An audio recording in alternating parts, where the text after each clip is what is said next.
அன்பார்ந்த இறைமக்களே, கிறிஸ்துவின் மறுப ஜபக்குழியின் வாயிலாக இன்று உங்களை சந்திப்பதில் நான் பெரும் மகிழ்ச்சி அடைகிறேன். மக்களை, சந்தோஷமாக இருக்கீங்களா?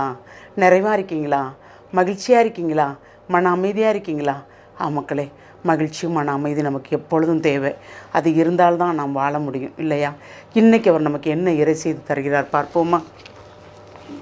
திருத்தூதர் யாக்கோப்பு எழுதிய திருமுகம் அதிகாரம் 1 இறை வார்த்தை 5-8 முடிய.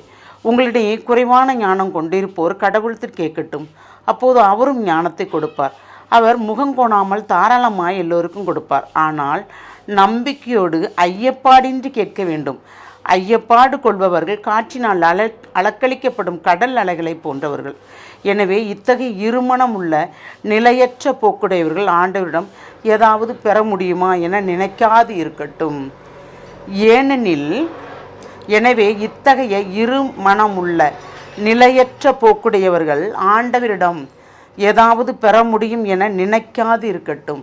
அப்போ நம்ம என்ன சொல்கிறாரு? ஒரே நிலை என்னோட நீ இருக்கும்போது நீங்கள் எனக்கு செய்வீங்க, என்ன நடத்துவீங்க, என்ன வாழ வைப்பீங்க, என்ன வழி நடத்துவீங்க, பிறர் முன்பு நான் பழிச்சொல்லுக்கும் தலைகுனிவுக்கும் ஆளாகாமல் இருக்கும்படி செய்வீங்க, யாருடைய கண்களில் இரக்கம் தெய்வம் வேணுமோ அவர்களுடைய கண்களில் இரக்கம் தெய்வம் கொடுப்பீர்கள் என்ற அந்த நிலையில் நாம் ஞானத்தோடு அவரிடம் உறவாடும் போது நாம் எதை கேட்டோமோ அதை பெற்றுக்கொள்வோம்.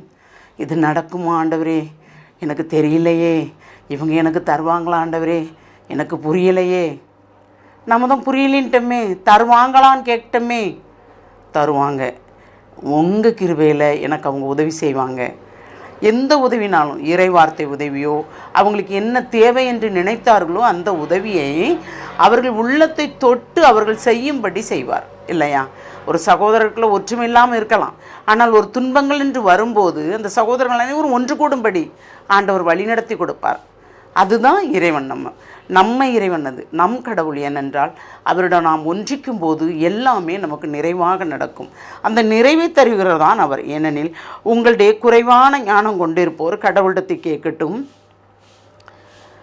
அப்பொழுது அவரும் ஞானத்தை கொடுப்பார். அவர் முகங்கோணாமல் தாராளமாக எல்லோருக்கும் கொடுப்பார். எனக்கு ஞானம் இல்லைப்பா, நுண்ணறிவு இல்லைப்பா, நுண்மதி இல்லைப்பா, தகுதியற்று நிற்கிறேன்ப்பா, தாழ்த்துங்க. உங்களை நீங்கள் தாழ்த்தும் போது அவர் உங்களை உயர்த்துவார். ஏன்னால் உயர்த்துறவரோடு தான் நாம் இருக்கிறோம். அது தெரியாமலே நாம் வாழ்கிறோம், இல்லையா? தூய ஆவின் செயல்பாட்டால் அவர் உணர்த்துவதை நாம் அறிந்து கொள்ளும்படி அவர் நம்மளை தூண்டுவார். அந்த தூண்டுதலில் தான் நாம் ஒவ்வொரு நாளும் வாழ்ந்து கொண்டு இருக்கிறோம். அந்த வாழ்வு தான் இவ்வுலகத்தில் நிலைத்து நிற்கிறது. என்னையும் உன்னையும் படைத்தவர் நமக்கு தேவையானதை தராமல் இருப்பாரா? தருவார் கண்டிப்பாக. நோயாக இருக்கிறோமா, அவர் மருத்துவராக வந்து நிற்பார். அங்கு நீங்கள் தான் ஆண்டவரே எனக்கு மருத்துவராக வர வேண்டும் என்று கேட்டு பாருங்களேன். அங்கு நிலைமையே வேறு மாதிரியாக இருக்கும். நாம் ஐயப்பாடின்றி கேட்கும்போது அனைத்துமே நிறைவாக இருக்கும். ஏனென்றால் நம்பிக்கையோடு கேட்க வேண்டும். நம்பிக்கையும் விசுவாசமும் நம்மிடம் நிறைவாக இருக்க வேண்டும். அதில் எல்லளவு கூட குறையக்கூடாது. ஏனென்றால் ஆபிரகாம் நம்பிக்கையோடு இருந்ததில் தானே பெற்றுக்கொண்டார். அவர் பெற்றுக்கொண்டதில் தானே விவிலியம் பேசுகிறது, இல்லையா? இறைவார்த்தையின் மூலம் தெளிவுபடுத்துகிறார்கள். அப்போ நாமளும் ஐயப்பாடின்றி கேட்கும்போது தான் அனைத்துமே நமக்கு நிறைவாக நடக்கும். அப்போ அந்த நிறைவைத்தான் நாம் இறைவன்கிட்ட கேட்க வேண்டும். ஞானம் தாங்க ஆண்டவரே, எங்களுக்கு நுண்ணறிவை தாங்க ஆண்டவரே, நுண்மதியை தாங்க ஆண்டவரே, நாங்கள் விவேகத்தோடு நடக்கும்படி எங்களை வழிநடத்தும் ஆண்டவரே.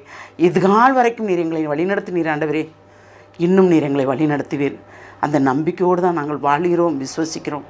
ஒவ்வொரு காரியமும் உம்முடைய வார்த்தையை கொண்டு தான் நாங்கள் பேசுகிறோம் ஆண்டவரே. எங்களை சோதித்து பாருமே என்று கேளுங்கள். கேட்க வேண்டிய வல்லமை நம்மளிடம் இருக்கிறது. ஏனென்றால் இறைவனோடு இருக்கும்போது நம்மையே நாம் பரிசோதிக்க வேண்டும். நான் இறைவனோடு தான் இணைந்து இருக்கிறேனா இல்லையா என்று தெரிய வேண்டும் நமக்கு. அப்படி தெரிந்தால்தான் நாம் அவரோடு சேர்ந்து நடக்க முடியும். அந்த வரத்தை கேட்போமா? எல்லாம் வல்ல இறைவா, உம்முடைய இரக்க பெருக்கத்துக்குள் எங்களை முழுமையாக ஒப்புக் கொடுக்குறோம்ப்பா. ஆமாண்டவரே, ஒன்றுமில்லாமல் நின்று எங்களை நீர்தாமே நிலைநிறுத்தி வைத்தீர் ஆண்டவரே. எங்களையும் தேர்ந்தெடுத்தீரே, அதற்கு கொடான கொடி நன்றி ஆண்டவரே. ஒவ்வொரு நொடிப்பொழுதும் எங்களை கண்ணுக்குள் வைத்து பாதுகாக்கிறீரே, அதற்கு நன்றி ஆண்டவரே. எல்லாம் வல்லவரே, உம்முடைய கிருபை உம்முடைய ஆசீர்வாதம் எப்பொழுதும் எங்களுக்கு நிலைத்திருக்கும் என்று நாங்கள் விசுவசிக்கிறோம். நாங்கள் பிறருக்கு உம்முடைய செயல்களை சொல்லி நம்பிக்கையோட்டும்படி எங்களையும் ஒரு நல்ல கருவியாக நீர் மாற்றுவீர் என்று நாங்கள் விசுவசிக்கிறோம்பா.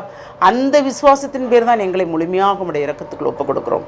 எல்லாம் வல்லவரே, நீர் எங்களை தாங்கி தப்பிவித்து ஏந்தி உம்முடைய கரத்தில் வைத்திருக்கிற கிருபைக்கு நன்றி கூறி வல்லமையுள்ள உம்முடைய செட்டைக்குள் நாங்கள் முழுமையாக தஞ்சம் புகுகிறோம். எங்களை நிறைவாக ஏற்றுக்கொள்ளும்.